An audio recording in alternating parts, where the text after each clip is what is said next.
cáncer de ovario. Tenían todas las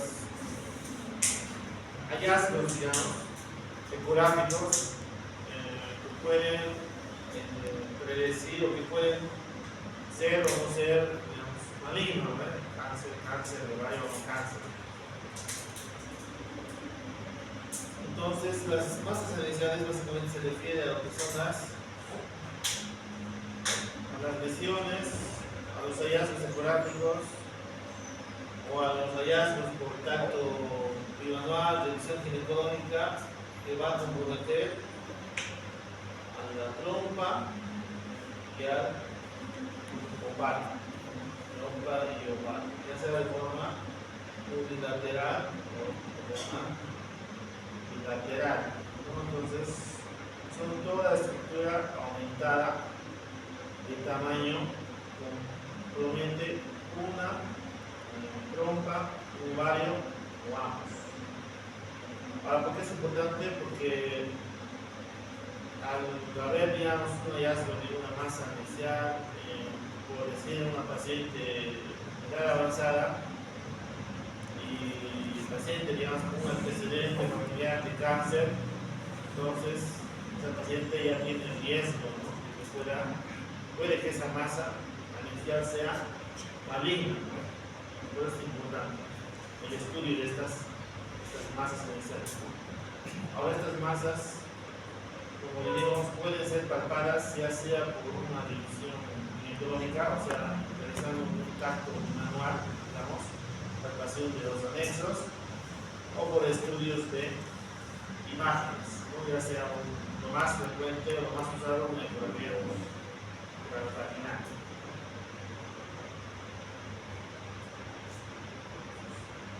Ahora, el origen de las mismas, de estas masas, puede deberse ya sea a patología ginecológica o patología no ginecológica. ¿Qué patología no ginecológica puede, la más característica o más frecuente puede ser masa anexial?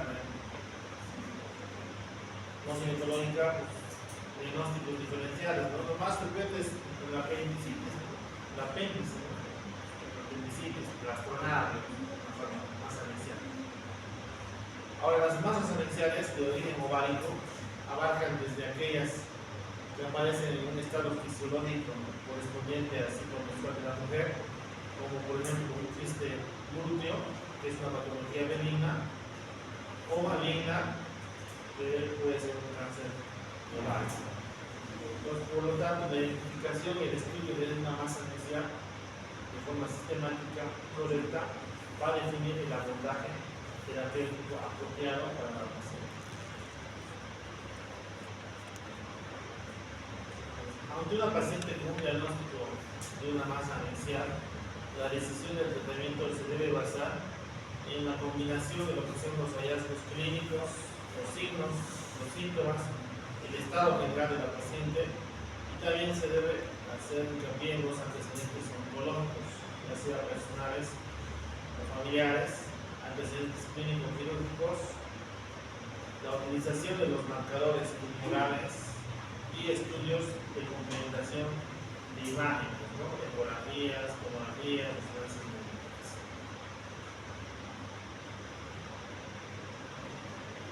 Entonces, teniendo en cuenta que aún no existe un método, una sensibilidad y una especificidad eficiente como para considerar un screening o avisaje para el cáncer de ovario, es fundamental descartar o confirmar esta patología cáncer en toda paciente que tenga un tumor anexial, ¿no?, y más todavía si tiene factores de riesgo asociados. Entonces, todos los ginecólogos deben siempre considerar la posibilidad de un cáncer de ovario subyacente en cualquier paciente que tenga una masa inicial.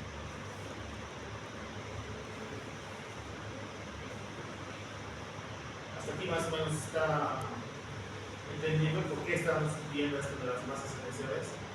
¿Por qué? Porque básicamente al ver la masa inicial tienes que descartar o confirmar malignidad para eso. O sea, para buscar que una paciente tenga un cáncer de ovario, para eso es el estudio de las Ahora hay varios tipos de varias masas aniciales, ya sea lo que es el benigno o ya sea lo que es maligno, ¿no?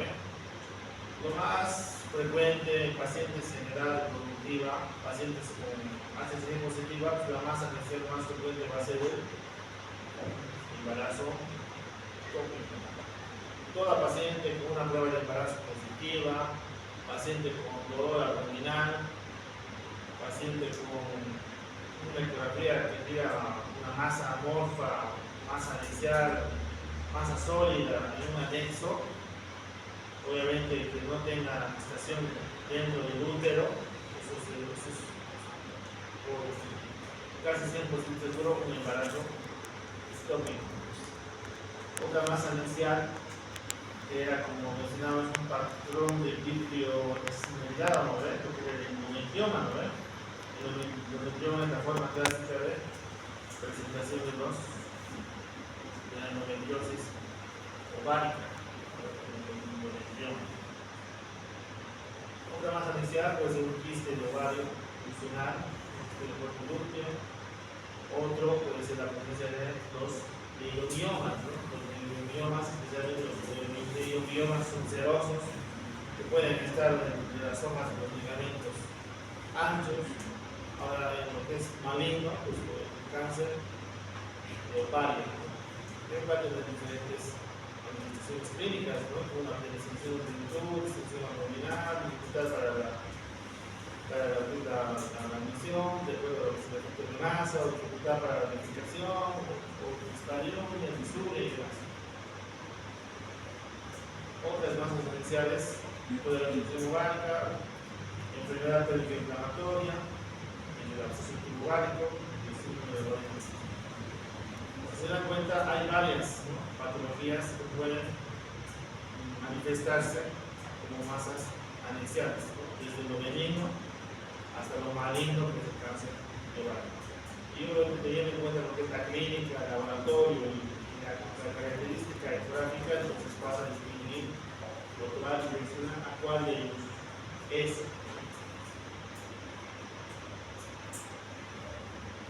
Entonces, el diagnóstico de una masa inicial puede ser producto de hacer un hallazgo incidental, por ejemplo, durante una revisión física de una paciente asintomática, o a partir de algún estudio de imagen, ¿no?, solicitado por alguna causa no relacionada con la masa inicial. Sin embargo, también existen signos de la existencia de la masa inicial. En relación a lo que es la evaluación clínica de la paciente, en relación a lo que son los antecedentes, siempre se debe indagar la presencia de infertilidad o la presencia de haber tenido ese paciente endometriosis, ¿no?, que se puede relacionar con una neoplasia epitelial del ovario, ¿no?, ya sea de células claras o tipo endometrioide, ¿no? La endometriosis es un factor de riesgo para el cáncer de ovario, específicamente para el cáncer de células claras o para el cáncer de tipo endometrioide. También debe identificarse en lo que es la valoración clínica, en lo que es los antecedentes, a todas las mujeres que tengan antecedentes familiares de cáncer de mama, con antecedente de cáncer de ovario, con pacientes que tengan antecedente, ya sea personal o familiar, de cáncer colorectal, de cáncer de endometrio, ¿no?, porque todos estos factores son de riesgo para una paciente que tenga un cáncer de ovario, ¿no? Siempre se debe indagar, se debe hacer un estudio sobre las mutaciones de los BRCA1 o BRCA2, ¿no?, que están asociados a cáncer de ovario y cáncer de mama, ¿no?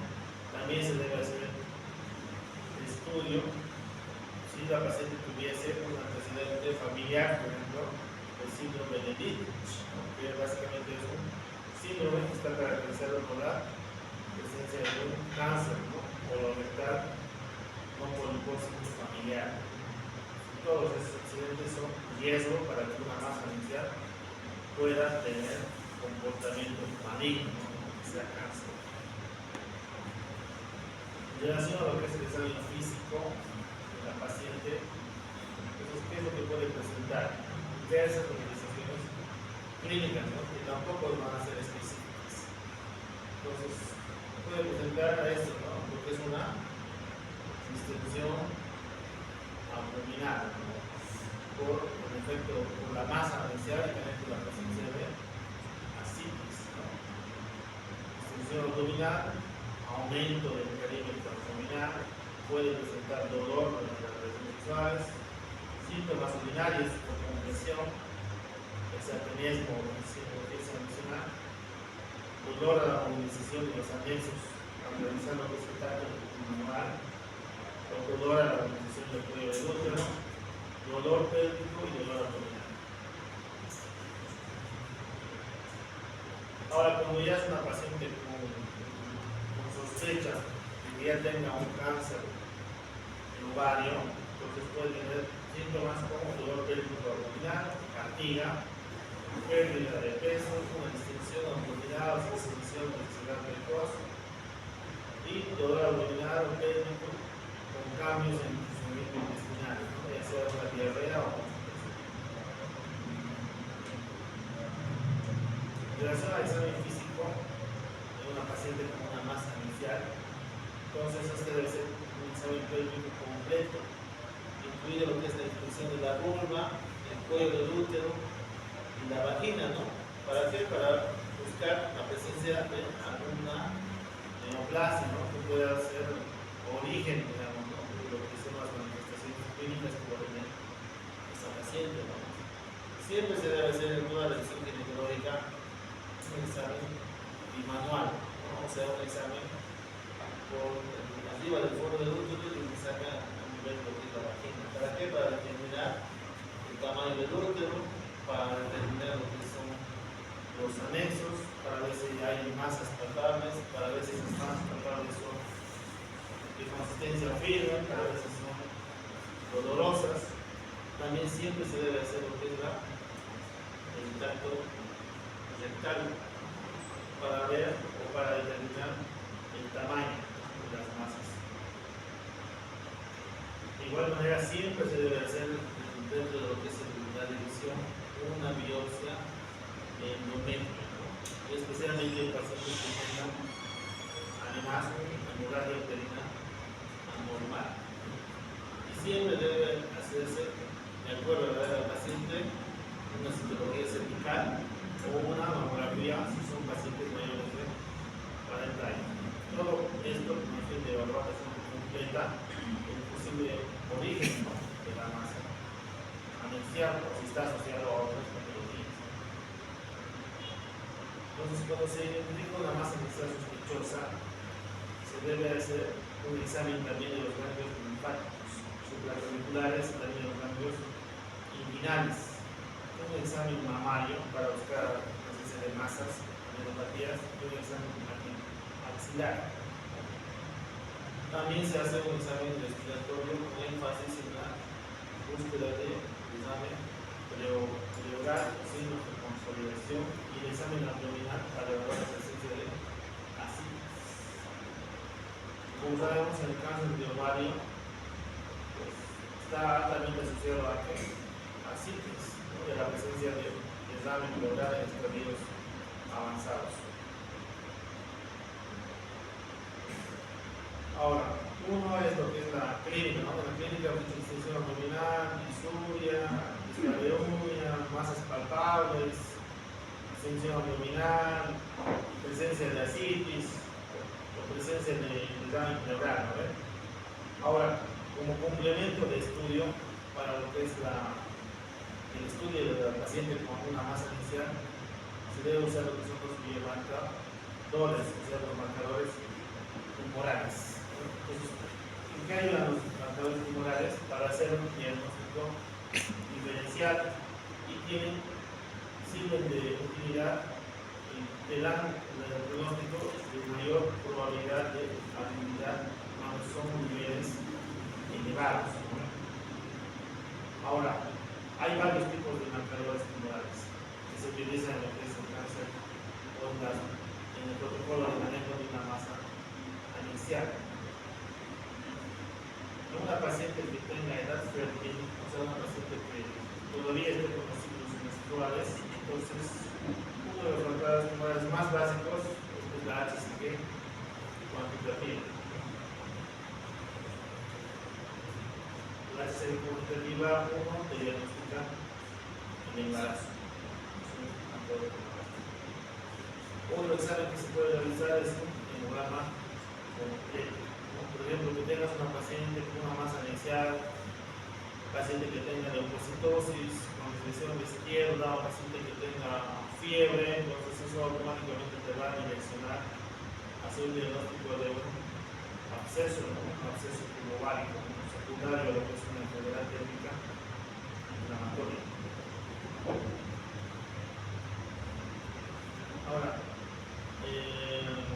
hay diversos marcadores tumorales que pueden solicitarse de acuerdo a las características de sospecha de la masa inicial y de acuerdo a la edad de la paciente. No siempre se debe pedir marcadores tumorales a todas las pacientes.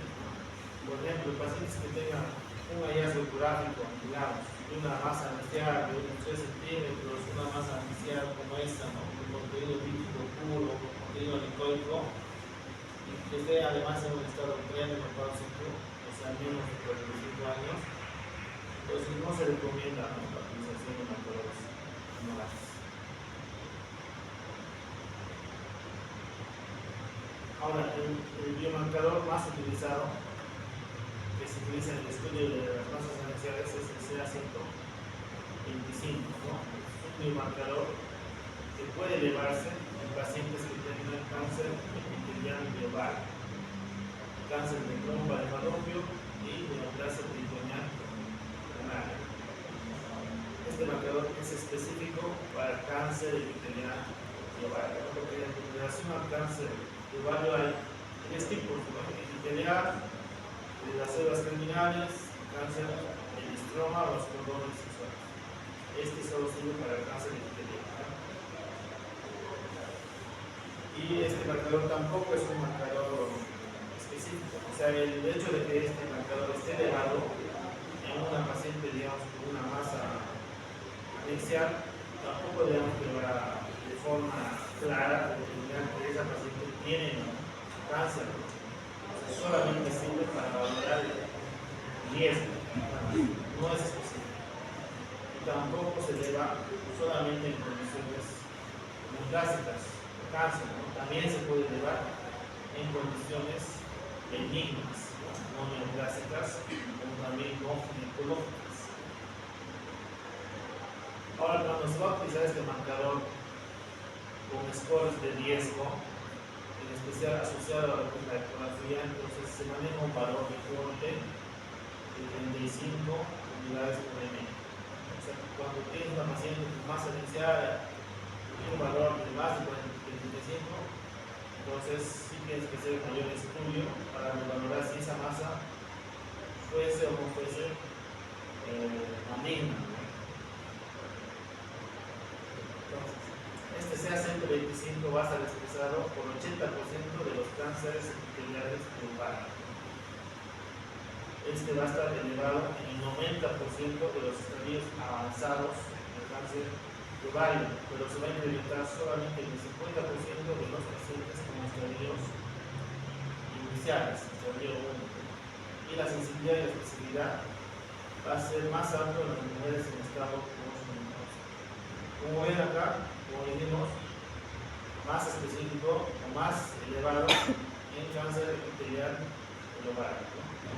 En las pacientes con cáncer de estadio avanzado, estadio 3, 4, pues va a estar presente en más del 90%, y en las pacientes que tienen estadios iniciales hasta en el 50%. Ahora, ¿cuándo hay más riesgo? Cuando tienes un valor de, por ejemplo, pacientes postmenopáusicas, tienes un CA125 más de 35, con ascitis o evidencia de que tenga una posible metástasis abdominal o a distancia, esa paciente ya debe ser manejada por oncología, ¿no?, para determinar y hacer lo que se corresponde para valorar si es cáncer o no es cáncer. Como dijimos, se puede elevar tanto en condiciones benignas o en condiciones malignas, ¿no? En condiciones benignas ginecológicas, pues se puede llevar lo que es una endometriosis, miomatosis, durante la menstruación, durante el embarazo, enfermedad pélvico-inflamatoria o una paciente con histerectomía previa. Y en lo maligno, pues se puede llevar varios tipos de cáncer, ¿no? Tanto el cáncer de ovario, mama, cáncer de vientre, pulmón, páncreas y demás. Entonces, no es específico para un cáncer de ovario, ¿no? Puede darse varias cosas.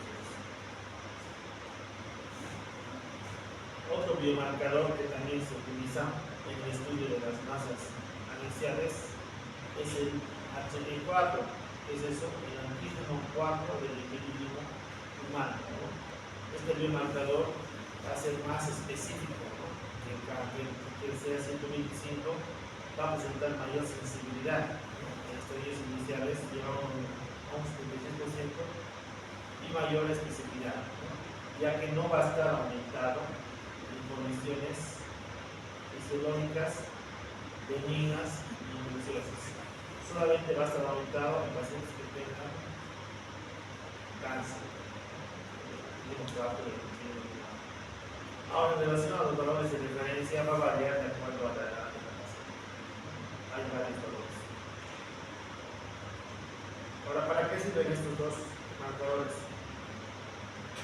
El CA125 o el antígeno 4 del equilibrio humano, a partir de los mismos, una paciente que tenga, por decirles, una masa anexial, se puede actualmente valorar el riesgo de que esa masa anexial sea cáncer, ¿no? Y para eso se utiliza una calculadora, ¿no? El riesgo de malignidad o el algoritmo de riesgo de malignidad de cáncer de ovario, ¿no? La calculadora Roma, ¿no?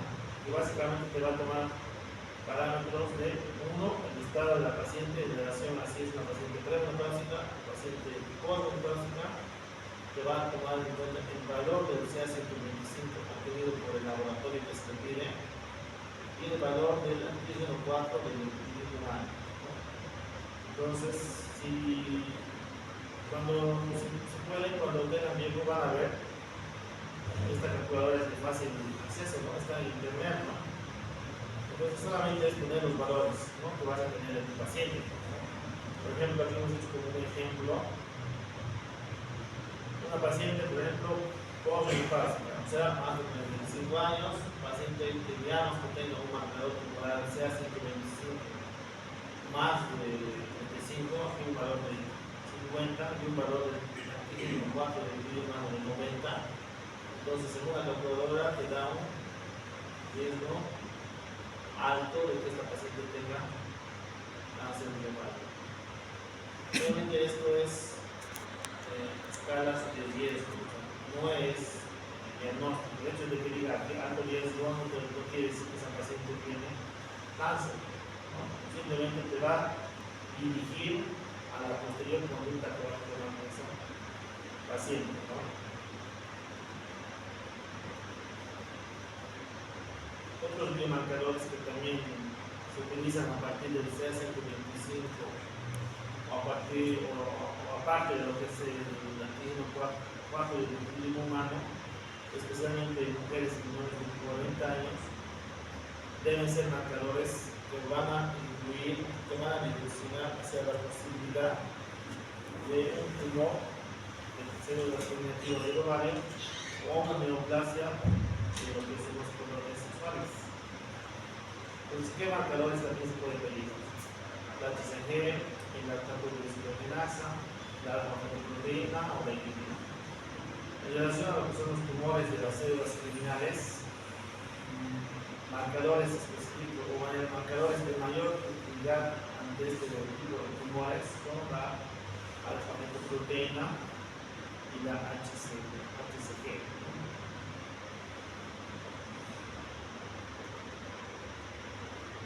Entonces se debe considerar que las masas anexiales bilaterales pueden ser de origen metastásico y por lo tanto es necesario evaluar factores de riesgo de síntomas sugestivos de un tumor primario pero que no sea ginecológico, ¿no?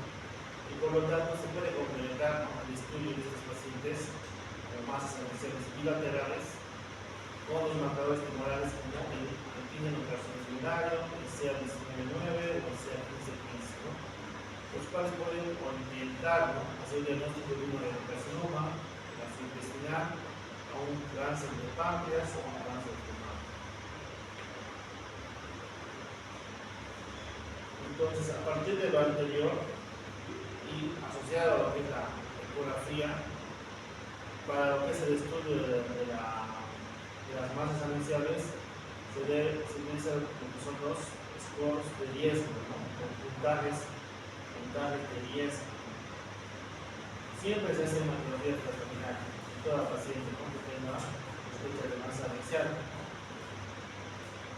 Ahora, en relación a los scores de riesgo, los puntajes de riesgo, estos sirven o se utilizan con el objetivo de poder lograr una diferenciación entre si esa masa inicial va a ser maligna o esa masa inicial va a ser benigna.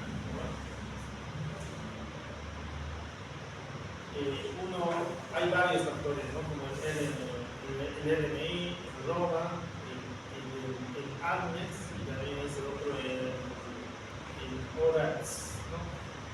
El LMI, el riesgo de malignidad del ovario, ¿no?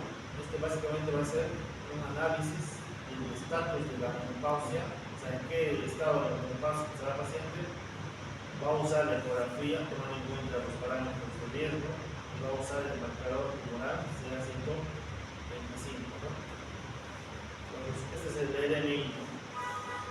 LMI, riesgo y malignidad del ovario. Entonces, básicamente, la fórmula de este score de riesgo, puntaje de riesgo, va a ser U por características de la sonografía, M según lo que es el estadio de la paciente en relación a la menopausia y el nivel de CA125. ¿Para qué características toma en cuenta este marcador, este score de riesgo para la ecografía? Presencia de lesiones bilaterales, presencia de metástasis, áreas sólidas en lo que es la masa inicial, presencia de un quiste ventricular o la presencia de ascitis. Todos estos parámetros son de riesgo. Ahora, simplemente, ¿qué es lo que hace este puntaje? Simplemente se hace una multiplicación. Por ejemplo, si tienes una paciente que tenga dos de esas características, ¿cuánto se va a hacer? Un valor 3. Y si esa paciente va a ser postmenopáusica, valor 3. Y si la paciente tuviese, por ejemplo, un valor de CA125 de 30, sería 3 por 3, 9 por 30, 270. Entonces, ¿qué dice? Que el umbral más común de probabilidad de malignidad va a ser donde va a ser un puntaje mayor a 200.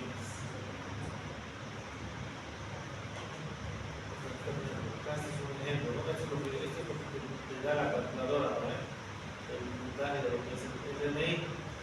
Ahora, simplemente cuando vean esta calculadora, cuando tengan la posibilidad de hacer sus celulares en la computadora, solamente es poner lo que son los valores de acuerdo a las características ecográficas. Por ejemplo, en este caso hemos puesto, digamos, una paciente con ascitis y una paciente con áreas sólidas, ¿no? A tener dos de los 5 parámetros, automáticamente es un 3, ¿no? Tenemos puesto que es una paciente con menopáusica, también es un M3, y su valor de la CA125, 40. Entonces, 3 por 3, 9. 9 por 40, 300, ¿no? Y el valor de referencia, el umbral era menor a 200, o sea, mayor a 200, 10. De esto, lo importante es que solamente sepan estas características, ¿no? Tampoco les voy a pedir que hagan un cálculo, ¿no?, del LMI en la paciente, no solo tienen que saber las características. Otro score de riesgo, o sea, puntaje de riesgo, es lo que utiliza el IOTA, ¿no? Es muy utilizado para valorar lo que es el riesgo de una enfermedad de cáncer de ovario, ¿no? Básicamente este puntaje de riesgo va a clasificar la ecografía en características de benignidad y la ecografía con características de malignidad. ¿Cuándo va a ser benignidad? Cuando va a ser quiste molecular, cuando va a tener presencia de componentes sólidos, donde va a tener proyecciones papilares menores a 7 milímetros, presencia de sombra acústica, o un tumor molecular de bordes regulares con un diámetro menor de 10 centímetros y un puntaje Doppler color de 1. Cuando es maligno, una masa inicial, cuando hay sospecha de que sí sea maligno, cuando va a haber un tumor sólido irregular, que tenga sífilis, que tenga al menos 4 proyecciones papulares, un tumor sólido molecular de bordes irregulares mayor a 10 centímetros, o un Doppler color mayor a un puntaje de 4.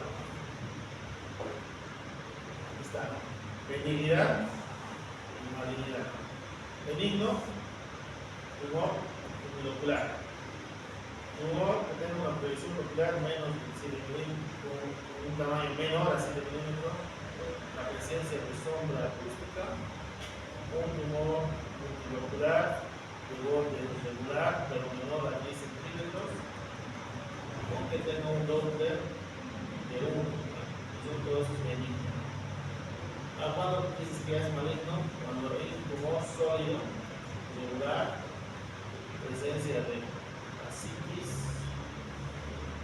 más de 4 proyecciones papilares en la masa inicial, un tumor multilocular, sólido con componente sólido, irregular, más de 10 centímetros de tamaño, aunque tenga un Doppler mayor a un puntaje de 4. Todo eso es maligno.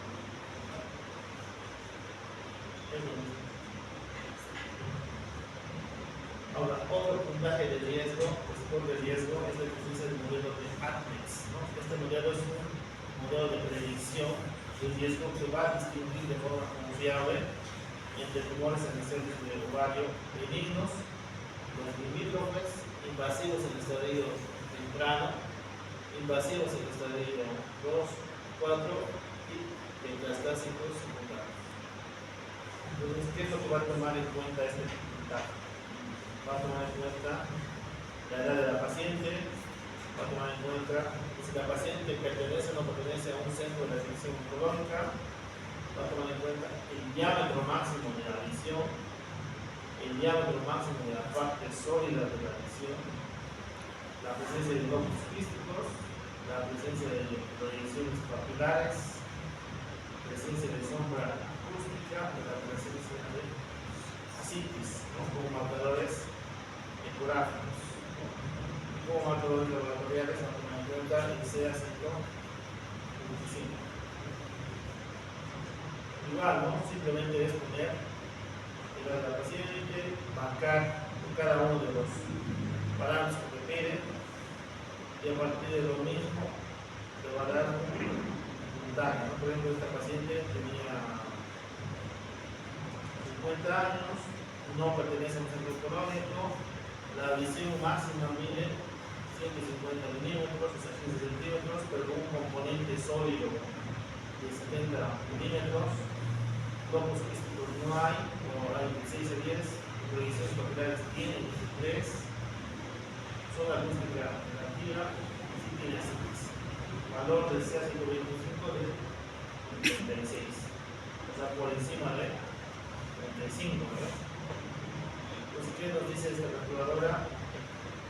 Que según sus datos, esa paciente 10% de riesgo de benignidad, 90% de riesgo de malignidad, 22% limítrofe, 24% de etapa 1, 17% de etapa 2, 3 y 6% de metástasis. Entonces, cuando utilicen esta calculadora, poniendo todos esos datos, les va a salir el nivel de riesgo que va a tener la paciente. Y obviamente a partir de esto es lo que se va a tomar la conducta, ¿no? Si se dan cuenta, lo que más predice que una paciente o que el tumor sea maligno va a ser la edad de la paciente, la presencia de proyecciones papilares, el componente sólido y la presencia de ascites.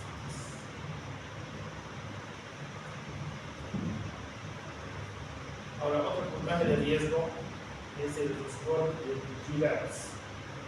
¿Alguien recuerda más o menos cuál era el puntaje de GIRATS? ¿Cuál era el puntaje de PIRATS? Mario, en PIRATS también nada más se usa el PIRATS, ¿no? PIRATS 1, 2, 3, 4 y 5. Entonces, esto es similar a lo que utiliza el PIRATS, ¿no? Y esto es en base a lo que es la ecografía, o sea, en base a los hallazgos que va a tener la paciente en una ecografía realizada por expertos, ¿no? PIRATS 1 es que es un hallazgo que tiene completamente benigno, 0% de humanidad. En ambos, los ovarios van a ser normales. Un PIRATS 2, muy probablemente benigno, ¿no? Menos de 1% de humanidad, ¿qué va a haber? Presencia de masas de tipo funcional, son quistes musculares, quistes glúteos, quistes hemorrágicos. PIRATS 2. El PIRATS 3 probablemente benigno, menos de 1 a 4% de riesgo de mortalidad. ¿Qué va a haber en esto? Presencia de endometriomas, quistes dermoides, seroso, quistes paraváricos, hidrosálicos, quistes peritoneales. Estos son los PIRATS 3. El PIRATS 4, hallazgos probablemente malignos, 5 a 20% de riesgo de inactividad. Entonces aquí van a ser por todas las demás iniciales no clasificadas en el PIRATS 1 a 3. Y en el 5, pues muy probablemente maligno, más del 20% de riesgo de que esa masa axial sea cáncer.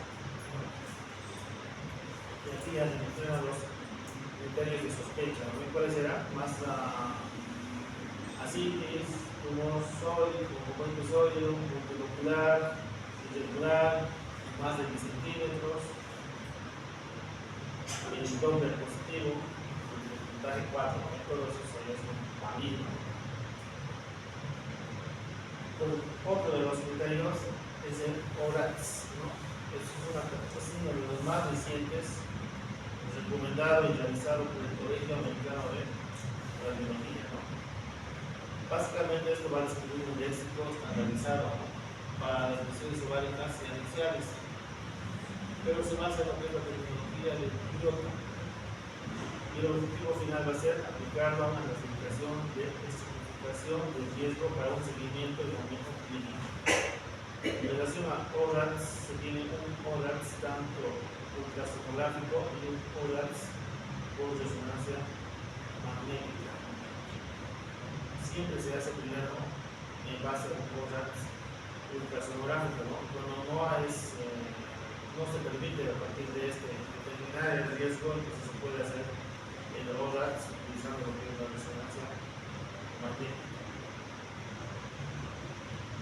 Entonces es un sistema de apoyo clínico para la descripción y la clasificación estandarizada de las lesiones ováricas y las emisiones. Consta de lo que es el ORACS por ecografía y el ORACS por resonancia magnética, ¿no?, que te dan mayores visibilidad.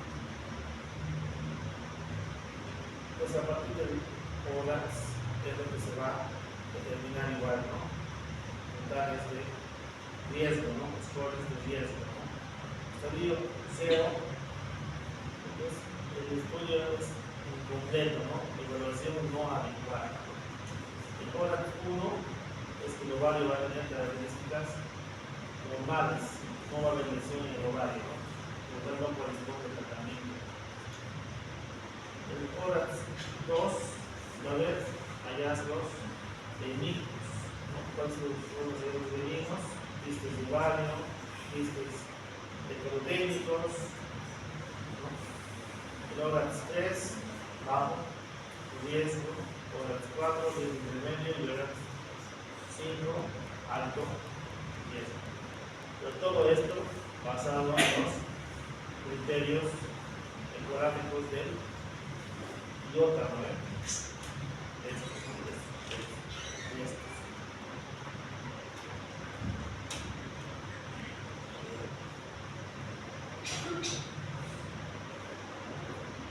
Ahora, en todo lo anterior que hemos visto GIRATS, ORATS,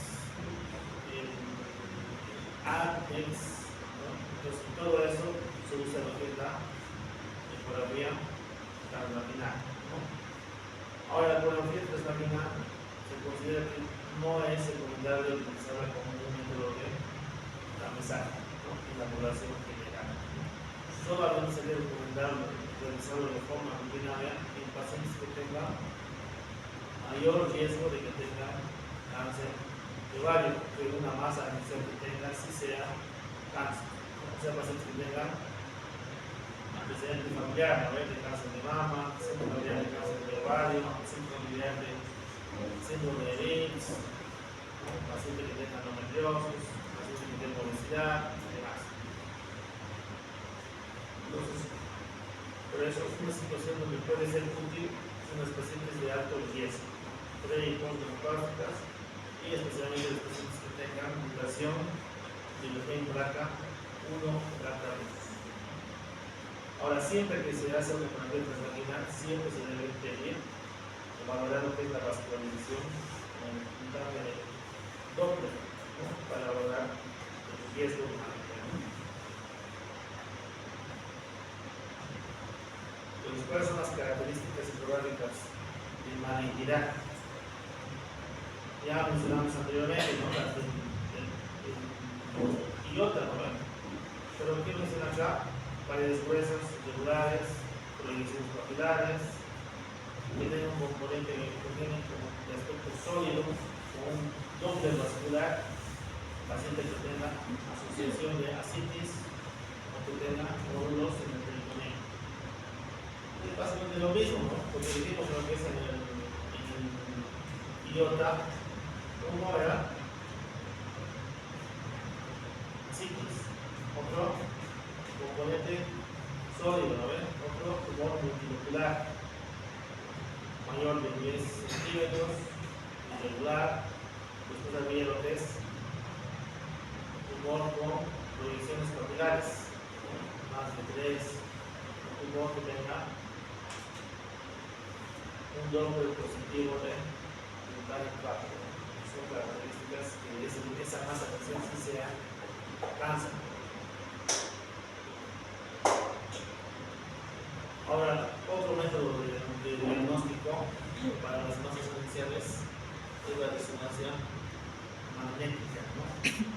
Esta resonancia magnética es como de segunda línea, ¿no? Básicamente permite reducir el porcentaje de lesiones indeterminadas por la ecografía, ¿no? De aproximadamente 20 al 25% a aproximadamente 5%. También ayuda a reducir el número de falsos positivos, ¿no? Diagnosticados por ecografía. En consecuencia, evitar las cirugías innecesarias, ¿no? de las lesiones benignas. Entonces, en respuesta a esta situación, se han desarrollado varios puntajes de riesgo, ¿no? Que se usan para la resonancia magnética, el ORATS y el NDI. Otro método de diagnóstico para lo que es masa inicial es la tomografía computarizada, pero de esta, lo más importante, se va a encontrar la evaluación del tórax, del peritoneo en pacientes que tengan enfermedad avanzada, ¿no? Específicamente para buscar focos de metástasis, ¿no? También se utiliza lo que es la evaluación del efecto de la quimioterapia y en el diagnóstico en el caso del paciente con sospecha de recaída de la enfermedad. Otro estudio que se realiza es la tomografía por emisión de positrones, ¿no?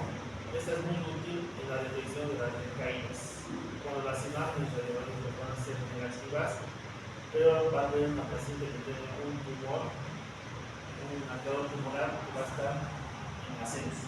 Para eso se utiliza la PET-CT. No va a estar indicado para pacientes o como método de diagnóstico de seguimiento, ¿no? Solamente se realiza si estuviese sospecha de que tenga recaída o imágenes neurológicas negativas. Ahora, a partir de lo que es esto, de lo que es la PET-CT, tomografía, resonancia, ecografía, métodos tumorales, es lo que se evalúa el riesgo para tener la paciente para tener o para que esa masa sea maligna o riesgo intermedio o riesgo bajo, ¿no? Entonces, a partir de lo anterior se debe plantear lo que es el manejo quirúrgico de la paciente, ya sea con sospecha baja, intermedia o sospecha alta. Entonces, cuando tienes una paciente con una masa inicial, para diagnosticar o para valorar si eso no se va a hacer, entonces siempre se hace la biopsia, ¿no? La biopsia pues, se va a realizar ya sea de forma por una cirugía laparoscópica o una cirugía abierta, ¿no? Por una laparotomía. Ahora va a depender la realización de la laparotomía o la laparoscopía de acuerdo al tamaño de la masa inicial, de acuerdo al componente que tenga la masa inicial. Siempre se debe tomar en cuenta al plantearse lo que es el abordaje quirúrgico, el deseo que tiene la paciente en relación a la fertilidad y la clínica que va a presentar la paciente. En las pacientes que tengan bajo riesgo de inmortalidad, siempre se recomienda hacer la laparoscopía en primera instancia. Estos, si el tumor, con el tamaño del tumor, lo permite, ¿no? Y la extracción del tumor se debe hacer siempre en bolsa, ¿no? ¿Para qué? Para evitar la diseminación o la siembra de posibles lesiones o células neoplásicas a otras localizaciones de la cavidad abdominal o bacteriana. Pues cuando son lesiones pequeñas, se puede, o se presume que se puede retirar o extraer por medio del esfuerzo de la laparoscopía, entonces por la laparoscopía. Ahora, por ejemplo, si tienes una paciente que tenga una masa de contenido líquido grande, la cual no va a poder extraer por medio de la laparoscopía, se puede plantear lo que es una mini laparotomía, o sea, una cirugía abierta. Cuando haces la cirugía, entonces primero tienes que hacer después la aspiración controlada del contenido del quisto y posteriormente se debe hacer la extracción de la masa inicial. Cuando es una paciente que va a tener una masa inicial grande, una masa inicial sólida, la cual no se puede aspirar, entonces en primera instancia se hace la laparotomía mediana. Entonces, tanto en lo que es la laparoscopía o la laparotomía o la laparotomía en las pacientes con bajo riesgo, siempre se debe hacer lo que es el estudio de biopsia intraoperatoria, ¿no? En todos los casos.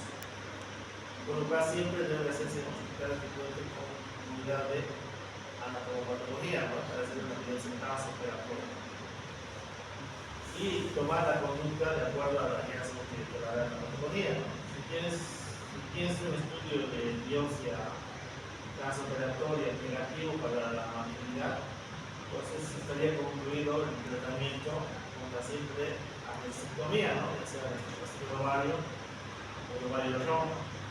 Ahora, si tienes un estudio histopatológico que tenga sospecha de características de malignidad, entonces correspondería hacer una identificación quirúrgica de cáncer, si es cáncer, y hacer lo que es la citoreducción. A partir de todo esto, de lo que es los ORACs, MIRACs, AMNEX y IOTA o el ROMA o el RNI, es valorar lo que es el riesgo, ¿no? O sea, valorar si esa masa inicial tiene o no tiene el riesgo de que sea cáncer, ¿no?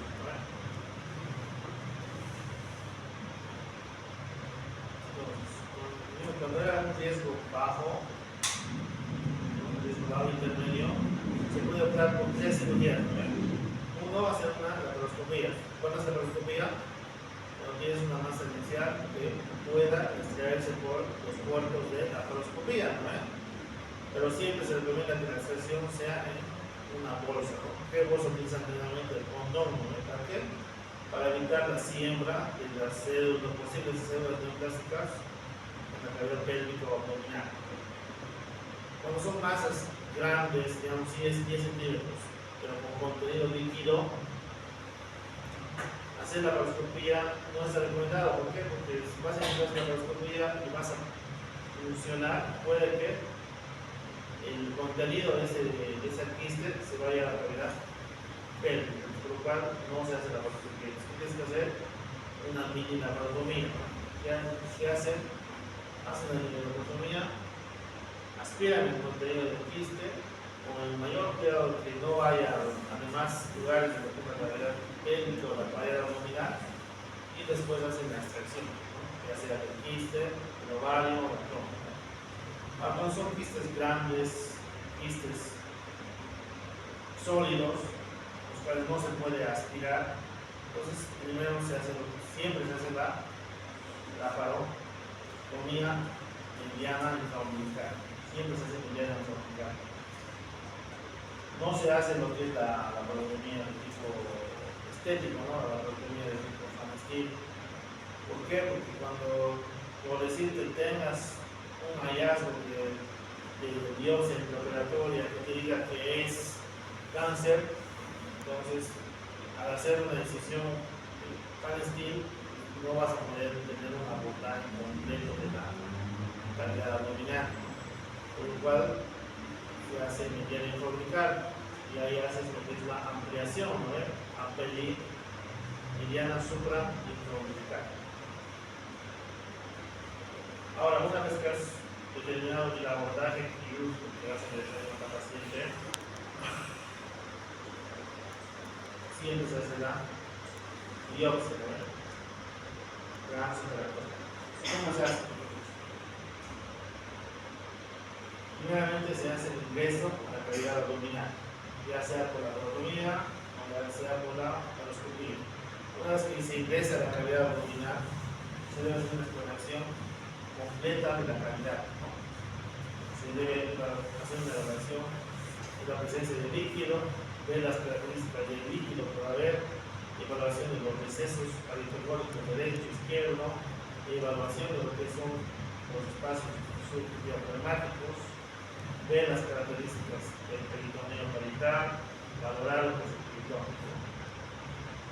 Y en caso de que haya una lesión sospechosa en cualquiera de estos lugares, se debe hacer la toma de la biopsia. ¿Para qué se hace todo esto de la exploración? Porque el cáncer de ovario es un cáncer en primera instancia metastásico. Entonces puede haber ya en estadios tempranos diseminación, ¿no? A todas estas estructuras. Entonces, posterior a lo que es la visualización de la cavidad pélvica abdominal, se debe hacer la identificación y la evaluación de la masa inicial, evaluando siempre lo que es la masa inicial del lado opuesto contra el arco.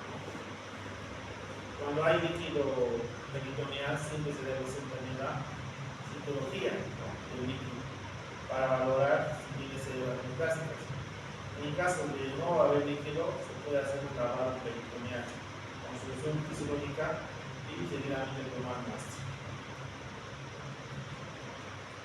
Cuando haces lo que es la estectomía o la mastectomía, es fundamental mantener la estructura normal, o sea, no hacer lo que es una extracción por partes, ¿no?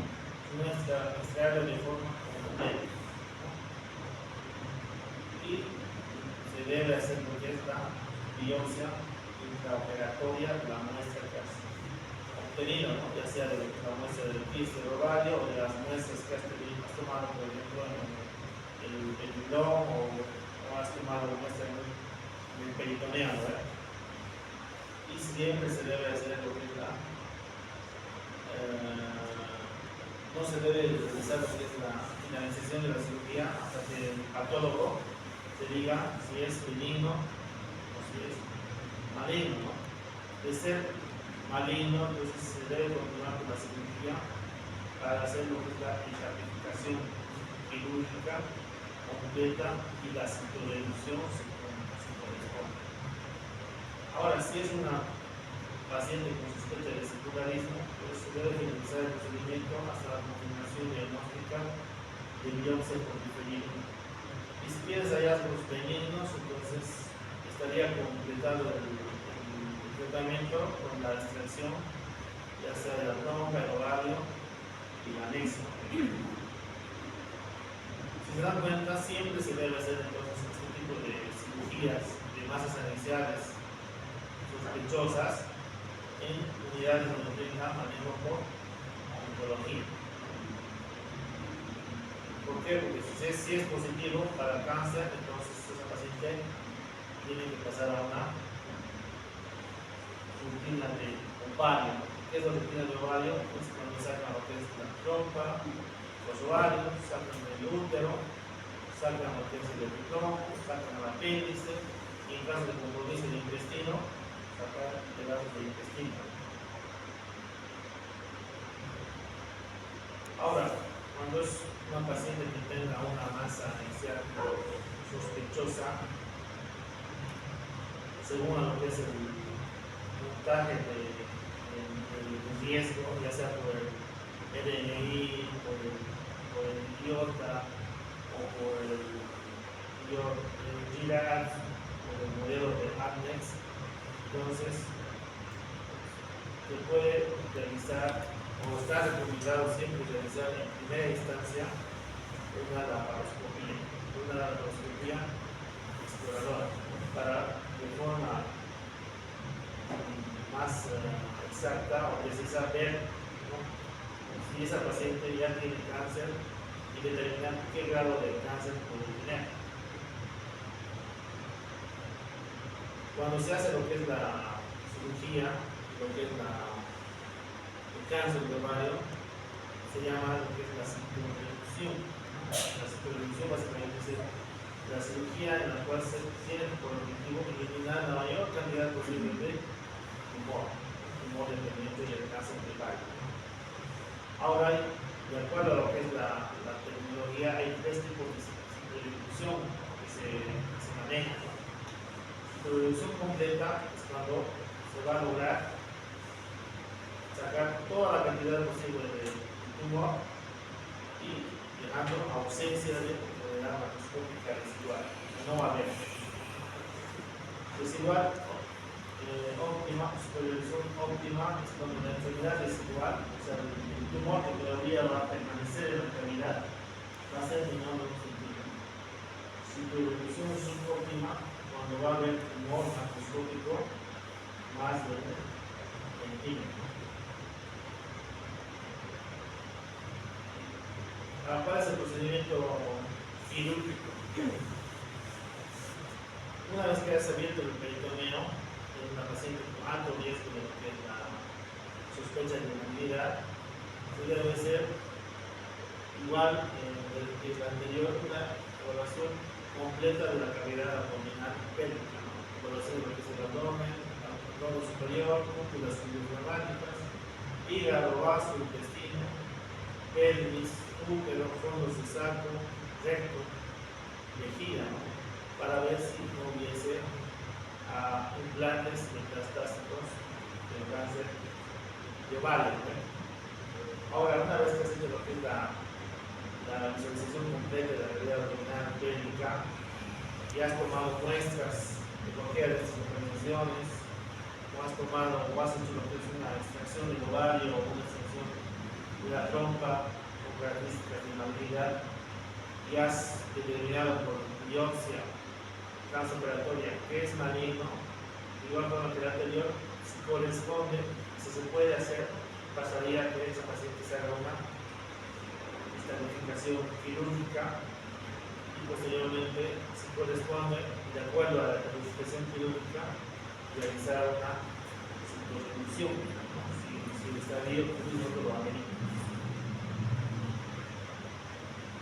La clasificación de lo que es el cáncer de ovario siempre es una clasificación quirúrgica. No se puede determinar el estadio del cáncer de ovario antes de la operación.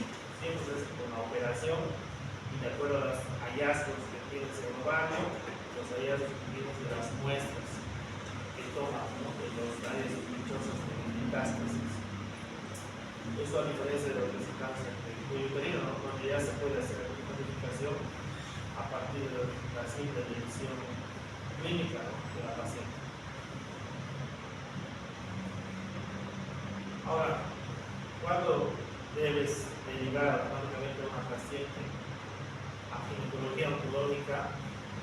Pacientes que tengan un coeficiente sólido en la masa inicial con doble positivo.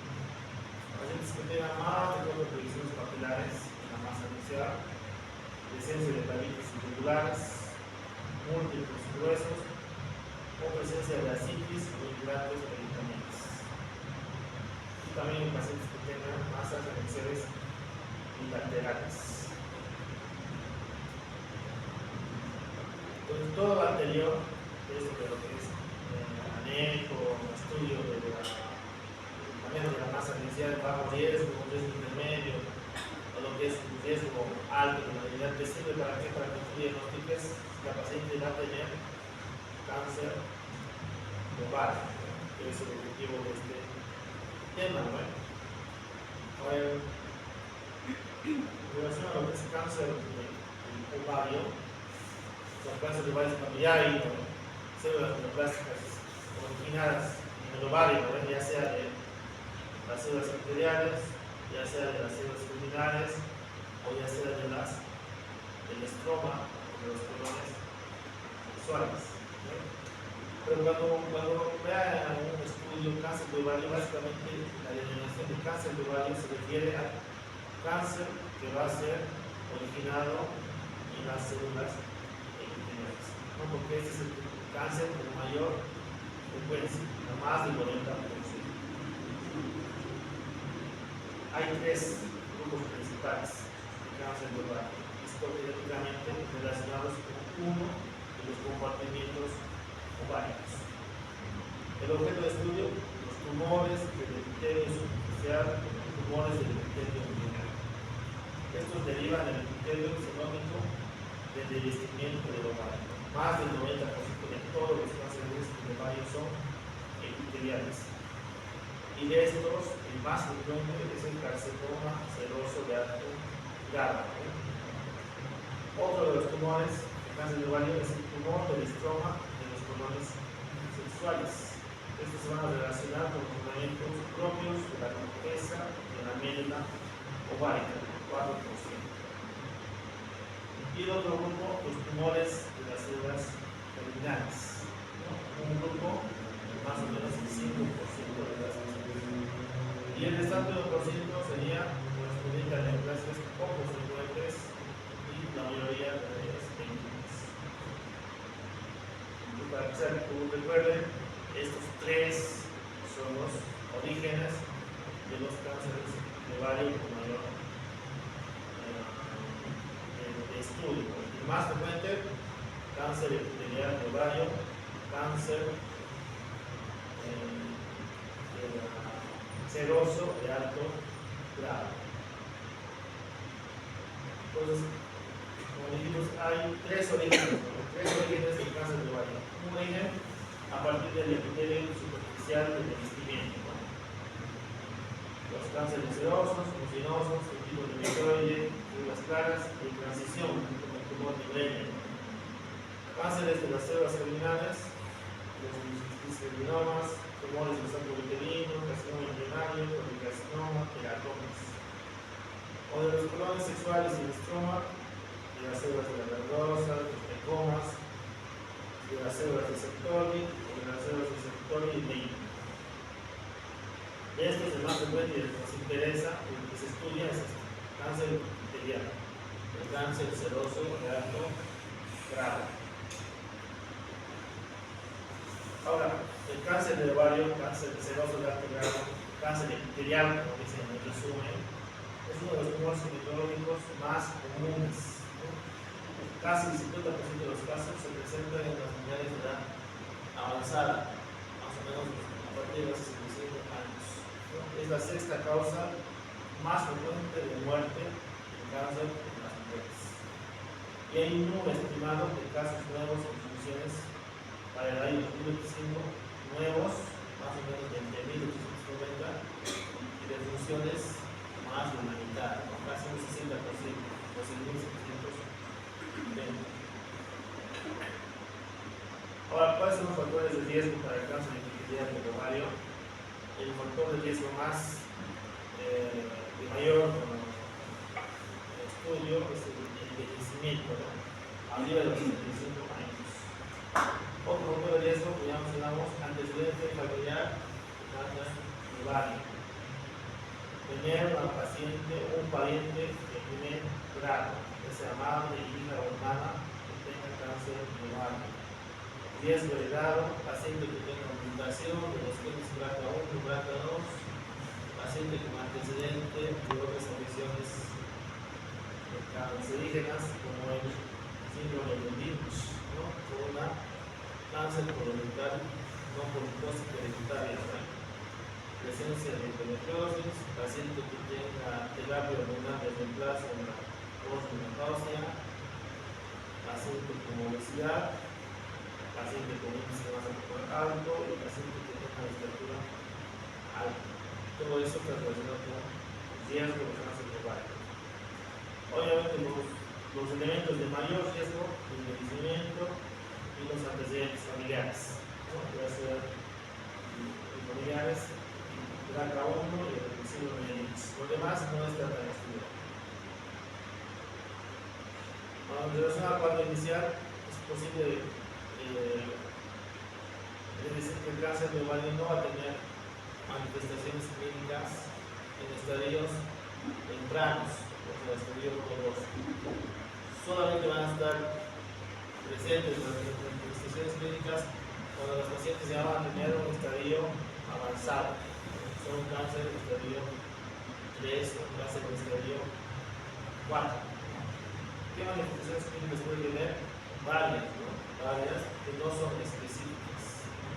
¿Qué puede haber? Dolor, inflamación, sensación de presión en el abdomen, aumento de la volumen abdominal, dolor durante la orina, paciente que tenga disuria, dificultad para comer o que tenga sensación de necesidad precoz, paciente con sensación de bulto de la pelvis, paciente que tenga problemas gastrointestinales, como flatulencia, meteorismo, estreñimiento. En relación a la evaluación diagnóstica y la estratificación, se puede usar varios métodos, ¿no? Como ya mencionamos anteriormente, el examen físico, antecedentes, el examen técnico siempre se utiliza los marcadores tumorales, sea 125 o el H4, o también los marcadores de acuerdo a la paciente. Ecografía transvaginal siempre se pide, la tomografía computarizada en pacientes que tengan, por ejemplo, sospecha de metástasis en pulmones, en columna, digamos, paciente, la tomografía por inducción de receptores, en pacientes que tengan sospecha de enfermedad residual, enfermedad recurrente, desilgante, la resonancia magnética como complemento de la ecografía, cuando esta no es totalmente diagnóstica, la radiografía de tórax, la biopsia, siempre para confirmar. Factores de pronóstico que están relacionados a una mayor tasa de supervivencia a los 5 años, edad más joven de la paciente, buen estado funcional, que el tipo de células no sean multinucleosas, que sea un tumor bien diferenciado, que se diagnostique la enfermedad de los estudios del ramo, que la enfermedad no tenga la presencia de ascitis, un menor volumen tumoral antes de cualquier cirugía quirúrgica, signos tumorales más pequeños incluso en las cirugías de la primaria, y que sean pacientes que tengan mutación de los BRCA1, BRCA2, cuando tienen esta mutación, estas pacientes tienen mejor respuesta a un tratamiento con quimioterapia. En relación a los estadios de cáncer de ovario, igual se utiliza lo que son los estadios de la fibra, ¿no? Estadio 1, estadio 2, estadio 3, estadio 4. En el estadio 1, el tumor básicamente va a estar confinado en los ovarios, ya sean uno o los dos ovarios, solamente está en el ovario. Estadio 2, el tumor compromete uno o ambos ovarios o ambas trompas de falopio y ya va a haber extensión pélvica, ¿no? O cáncer primario en el peritoneum. Estadio 3, como compromete uno o ambos ovarios o ambas trompas, o hay cáncer primario en el peritoneum, pero ya va a haber extensión al peritoneum fuera de la pelvis, confirmado por pruebas citológicas o histológicas. O también va a haber metástasis en los ganglios linfáticos del peritoneum. Y el estadio 4 ya va a haber metástasis a distancia, con exclusión de metástasis peritoneales.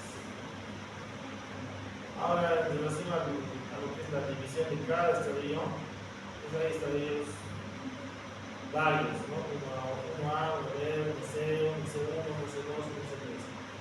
Pero de esto, lo que más me interesa que sepan es esto, ¿no? Resumido, ¿no? No 1C1, eso difícilmente se van a lograr.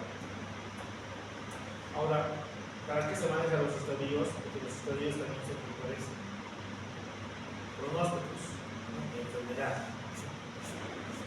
Por ejemplo, si tienes una paciente que tenga un estadio 1, va a tener un porcentaje de supervivencia a los 5 años del 34%. Un estadio 2, 8%. Un estadio 3, 3%. Y un estadio 4, 11%. Ahora, el tratamiento varía de acuerdo al estadio que va a tener la paciente. Estadio 1, donde el tumor solamente está en los ovarios, y una paciente que ya ha cumplido sus deseos de paridad, o sea, ya no quiere tener más hijos. Como primera instancia, se puede plantear una cirugía, una histerectomía abdominal total, más una salpingofalectomía bilateral, más una omentectomía. Si la paciente todavía tiene deseos de paridad, tiene dentro de hijos, una alternativa en estos pacientes puede ser una salpingofalectomía de forma unilateral, o sea, solamente un área con rutina. Sin embargo, esto puede asociarse con un grado mínimo de intervención. Ahora, si la paciente en este estadio 1 tiene un estudio de biopsia que diga que es un cáncer de bajo grado, puede que esta paciente ya no requiera la utilización de una quimioterapia. Ahora, si la psicología o el estudio psicológico te dice que es un tumor con un alto grado, entonces posiblemente va a requerir adicionalmente la quimioterapia combinada. Ahora, en un estadio 2, con el tumor ya avanzado a más de los ovarios, ya avanzado hacia lo que es el útero, hacia lo que son las trompas, un cáncer peritoneal primario, entonces en estos pacientes ya se debe realizar una cirugía mayor, o sea, una histerectomía abdominal total o una extracción de las trompas y los ovarios y una psicoreducción de la mayor cantidad posible de tumor, ¿no? Y también se debe hacer un muestreo de los ganglios linfáticos y otras áreas sospechosas de metástasis. Después de la cirugía se puede hacer lo que es el tratamiento activante con quimioterapia combinada con radioterapia. El estadio 3 ya corresponde a hacer una histerectomía abdominal total, una salpingofalectomía, más reducción de la mayor cantidad posible del tumor, más muestreo de los ganglios linfáticos. Ahora, estos pacientes, igual en el anterior estadio, igual se puede hacer una adjuvancia con quimioterapia o radioterapia. Y en el estadio 4 realizar una cirugía de psicoreducción para extirpar la mayor cantidad posible de tumor. seguida de una quimioterapia. Entonces, hasta aquí es más o menos lo que es cáncer de ovario.